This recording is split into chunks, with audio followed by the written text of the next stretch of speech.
This weekend censorship was another doozy. Project Veritas was completely banned from Twitter after they posted a brief video showing one of their journalists confronting a Facebook executive about their Orwellian censorship policies outside of their home when they were returning from a jog. And whether or not they should have done that is an ethical question that we won't get into, but they weren't trespassing on his property. But you know, I don't BS with you guys. I always give it to you straight. Project Veritas did mess up here. They slipped, and so Twitter nailed them. While they did take measures not to violate the privacy policies of the social media services by blurring all of the license plates that were seen in the clip, they actually did miss the actual address of the house, which wasn't on the house. It was on a lamp post that was just seen for a split second.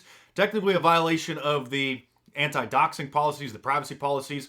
A reasonable response would have been to take the tweet down, maybe even suspend it for 24 hours, but instead Twitter decided to just ban the account permanently forever. But as you know, the rules are selectively enforced on the big tech platforms, and liberals are allowed to flagrantly and repeatedly violate them without any consequences. Just like the time that CNN did exactly the same thing that Project Veritas did, showed up to someone's house unannounced to try to interview them. Remember that when they showed up to that poor old lady's house for sharing some stuff on Facebook and started pestering her? Well, her street address was actually visible in that clip.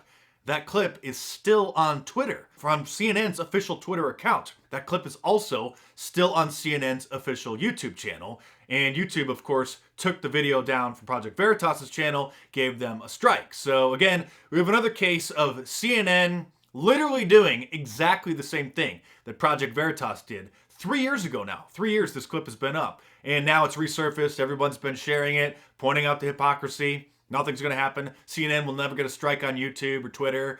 They're above the law. They're above the rules. They don't apply to them. Also this week, Twitter banned a bunch of people in India at the direction of the Indian government. Sort of like Twitter bans people in the United States at the direction of the Democrat Party and their mouthpieces over at CNN. Of course, things keep getting worse every day here on YouTube. A Christian news channel called LifeSite News, which had over 300,000 subscribers, was just completely banned, which is why I keep telling you to subscribe to me over on Rumble, rumble.com/MarkDice, or at the very least know that if I get dumped down the memory hole, to go and find me over there because I'm not going away. Not even the Kennedy family is safe from what's coming. Robert F. Kennedy Jr. just got banned from Instagram for posting things about vaccines. Totally banned. A Kennedy, gone. Instagram also said that they're now going to start banning people for using what they say is hate speech in private messages amongst each other. And I guess that means white people, straight people, and Christians. Everybody else is just fine. No rules apply to them, of course. Facebook also announced that they're working to remove even more political content from people's news feeds, which means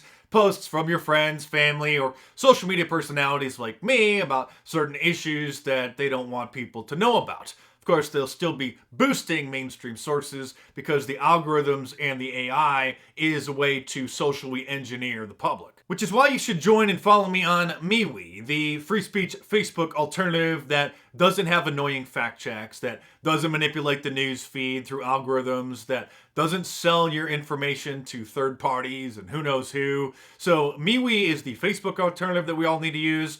Gab is the Twitter alternative. Rumble is the YouTube alternative. And I'm going to try to get the CEO of MeWe on next week and have him explain it to you, just like I had Gab's CEO Andrew Torba on last week as part of my new interview series, so keep an eye open for that. The social media hall monitors are also upset about a new app called Clubhouse, which sort of allows people to have like their own radio show or group conference call because it, by design, doesn't archive the calls, and it's against the terms of service for any user to record the call because now the social justice warriors can't comb through the archives of what people are talking about in order to try to get them canceled. When I tested the app out last week, the top discussion group on the homepage was being moderated or led by the rapper who goes by the name of The Game.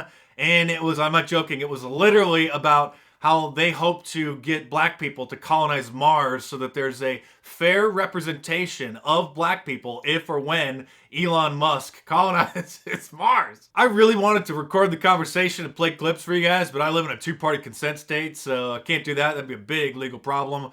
If you're not familiar with that, you need the permission of everybody involved in a conversation. If it's over the phone, to record a conversation, totally different than being out in public where there's no reasonable expectation of privacy. Some of you guys are probably familiar with that, but they really were talking about the whole conversation, talking about how they can get black people to be properly represented and have, Black Lives Matter on Mars. So to prevent Clubhouse from becoming a free speech platform, I'm sure that they're going to start, if they haven't already, archiving all the shows on the back end and then having a team of moderators behind the scenes comb through them, and they'll put a little flag button so that people can flag certain broadcasts, and it's going to be just the same as probably any other social media service. The way things are going, in a few years, Alexa and Siri will probably start monitoring people for hate speech in their own homes, and I'm not joking, and the comparisons to George Orwell in 1984 may sound cliche, but they're really not that far off. In fact, things might even be worse than what were in the novel. Similarly, and mark my words, future versions of cell phones and computers won't have hard drives in them because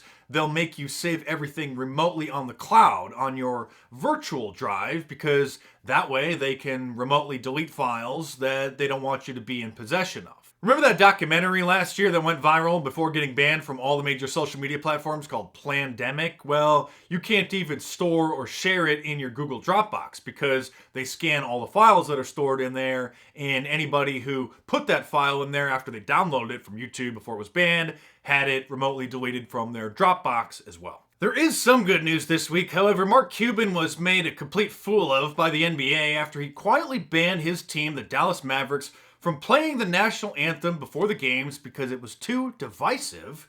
And apparently he had done that for some time, but since he didn't make a big announcement about it, and it just didn't make any headlines until recently, and immediately, once the NBA found out, they issued a mandate to all the teams that they must play the national anthem. I'm not sure why anybody would watch basketball anymore, because all I see is the gigantic Black Lives Matter banner that they painted across the entire court. And I'm not watching the impeachment trial either. I've listened to the mainstream media and the Democrats complain about President Trump 24/7 for the last 4 years, and he's not even the president anymore, and they still won't stop. Poor Jim Acosta doesn't know what to do with himself now that President Trump's no longer in the White House. He tweeted out in his Twitter diary, quote, "Trump was out playing golf today at his West Palm Beach golf course." It's okay, Jim, I miss him too. And I'm not going to stop selling Trump merchandise until the day that it's banned, which, after this impeachment trial, may not be much longer. So be sure to get yourself an Abraham Lincoln Trump shirt, a Ronald Reagan Trump shirt, a JFK Trump shirt, or an My Awesome Designs. All available in a t-shirt, long sleeve, and a hoodie, and a whole bunch of different colors as well. So head on over to markdice.com or click the link in the description below and check them out.